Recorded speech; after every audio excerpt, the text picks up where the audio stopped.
ሀቢባን ብትሆን ስትሰድብም ስትወቅስም ስታደርግም እሷ የነገረቻትን ነው። አንድ ነገር ልንገርህ። በቃ አለቃ። ቆያ ተረጋጋ። ስለዚህ እኛን ስትሰድበን ሀቢባ ረዋን ባለቻት ነው ሁላችንም በየወዳችን የቀበርነውን ነገር አታውጣ።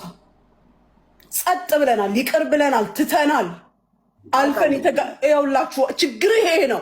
አንተ ብቻ ልትናገር አትችልም። ስትናገር ሰምቻለሁ፣ ጸጥ በል፣ አለበለዚያ ወርደህ እህታችሁ ሆነ ትሰማኛለህ። ልጅቷን እንደገና ሌላ እሳት ውስጥ አትክተታት። አዎ እቺ ልጅ አዝናለች። እስካሁን ድረስ ውስጧ ቁርሾ አለ። ይሄ ደግሞ ማንም ሲሰራ እስከሚችለው ድረስ ነው የሚሰራው። ሀቢባን ብትሆን አቅሟ እስከቻለው ክስ ተከፈተ፣ ገንዘብ የተባለውን ያህልና በጥፍ አውጥታ ሰጠች፣ አሰበሰበችላት፣ ሰደበችላት። ስትሰድብላትም ደግሞ በተነገራት ነው። ዛሬ ሀቢባን እኛ ይቅር የምንለው የምንረዳት ምንም ነገር ስትናገር የተነገራትን ነው የተናገረችው፣ የተባለችውን ነው ያለችው። ስለዚህ በእኛ መሀል ቅሬታ ይቀጥላል ብለህ አታስብ።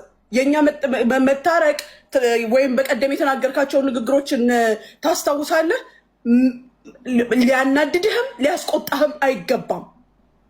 ከዛ በላይ ደግሞ ሀቢባ ህግ ጋር አድርሰዋለች አይደለም? መድረሻውን መንገድ አሳየቻችሁ፣ ሄዳችሁ ህግ የከለከለውን ነገር ሀቢባ ከህግ በላይ ልትሰራለህ አትችልም። ከህግ በላይ ልታሰራት ነው። ከህግ በላይ ልትሰራ ነው ሀቢባ ከላስ። ህግ ደግሞ አይሆንም ያለውን ነገር ማንም ሊሰራልህ አይችልም።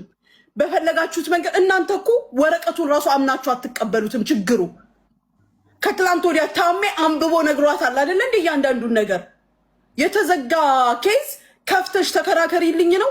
የተዘጋ ኬዝ ከፍታችሁ ቀይሩልኝ ነው። ላ ካላስ እኛ አልነበርንም፣ ወላ ሀቢባ አልነበረችም፣ አንተ ራስህ አልነበርክም።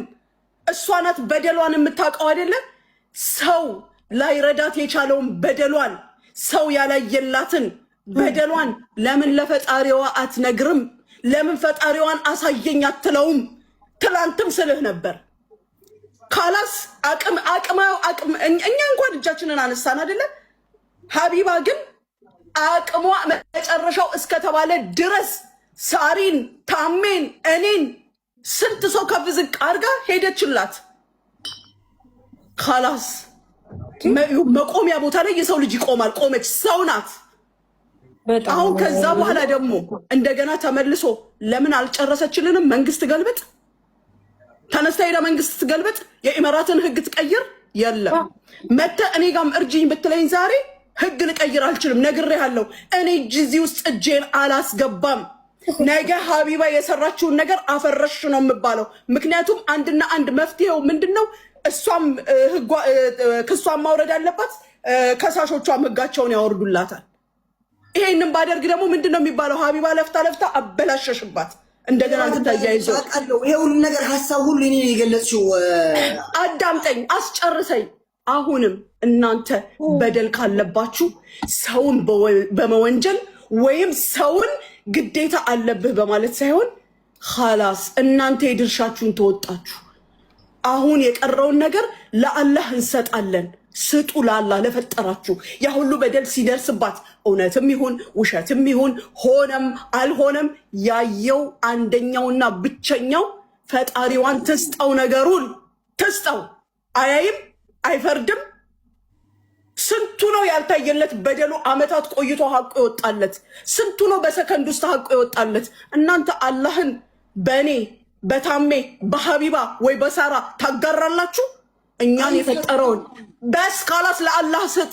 ከዛ በተረፈ እናንተ መፍትሄ የምትፈልጉ ከሆነ ኦስማን እኔ ህዝብ ፊት የምሰጥህ መፍትሄ ምን እንደሆነ ልንገርህ።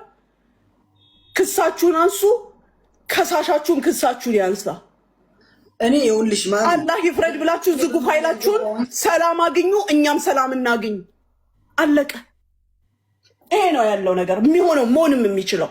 በቃ ሀሳቡ ከአንቺ ጋር ነኝ። ይኸውልሽ ማሚ ሁልጊዜ ይኸውልሽ ለምን በመሀል ያልገባሁብሽ ለምንድን ነው? ይሄ ነገር በቃ ማለቂያ ይገባዋል። ዛሬ ቀን ይሄ ነገር ተነስቶ